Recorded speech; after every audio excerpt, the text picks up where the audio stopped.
गाय ने एक ही बार में पूरे तालाब का पानी पी लिया। पानी पीने के बाद वह घास के ढेर पर लेट गया और सोचा, मैंने पूरी जिंदगी अपने मालिक के लिए मेहनत की है, अब बुढ़ापे में रिटायरमेंट का समय आ गया है। एक बरसाती रात में वो चुपचाप खेत से भाग निकला। रास्ते में उसे एक बेचारी भेड़ मिली। भेड़ ने कहा कि वो हर साल इंसानों को ऊन देती है, लेकिन आखिर में उसे काटकर मार दिया जाता है। बड़ी मुश्किल से वो वहाँ से भाग पाई थी। गाय ने उसे समझाया कि वह भी उसके साथ चले, शायद दोनों को कोई ऐसी जगह मिल जाए जहाँ चैन से बुढ़ापा काट सके। जल्द ही वे शरद ऋतु तक पहुँच गए, लेकिन तेज हवा चल रही थी और एक झोंके में भेड़ ने गाय को पहाड़ी से धक्का दे दिया। वो नीचे जाकर एक जंगली सुअर के पिछवाड़े से टकराया। असल में बूढ़ा जंगली सुअर शिकारी से बचने के लिए गड्ढा खोद रहा था। उसने कहा, मैंने कभी कोई बुरा काम नहीं किया, फिर मुझे इतना कष्ट क्यों सहना पड़ रहा है।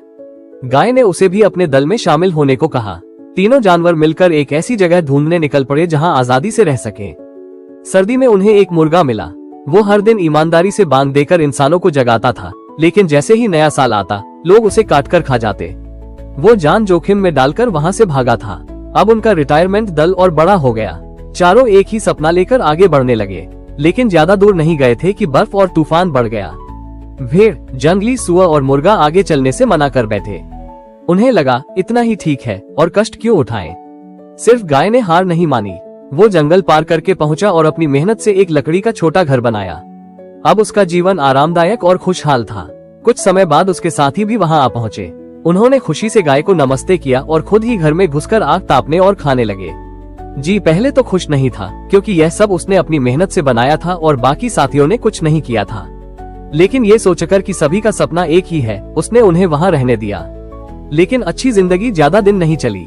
जंगल में भोजन बहुत मुश्किल से मिलता था। एक भूखी लोमड़ी ने मुर्गे पर नजर डाली।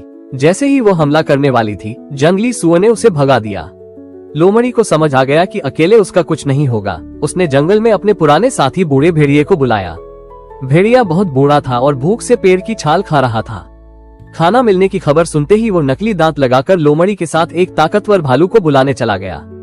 भालू ताकतवर था, लेकिन अक्ल कम थी। जैसे ही उसने सुना कि उसके छोटे भाइयों को किसी ने तंग किया है, वो अकेले ही स्याओ वो में घुस गया। लेकिन वहां गाय ने उसके सिर पर पेशाब का बर्तन उलट दिया। जंगली सुअर ने मौका देखकर उसके पिछवाड़े पर मुक्के बरसाए। भालू घबरा गया था। तभी भेड़ ने उसके ऊपर पैर रखे और मुर्गे ने अपनी तीखी आवाज से हमला किया। भालू दर्द से चीखने लगा। लोमड़ी और भेड़िया डरकर भाग गए। आखिर में सभी की मदद से लाओ ने पूरी ताकत से उसे सींग मारकर बाहर भगा दिया। बेचारा भालू समझ ही नहीं पाया कि क्या हुआ और बुरी तरह पिटकर लौट गया। उसने अपने साथियों को बढ़ा चढ़ाकर अपनी कहानी सुनाई।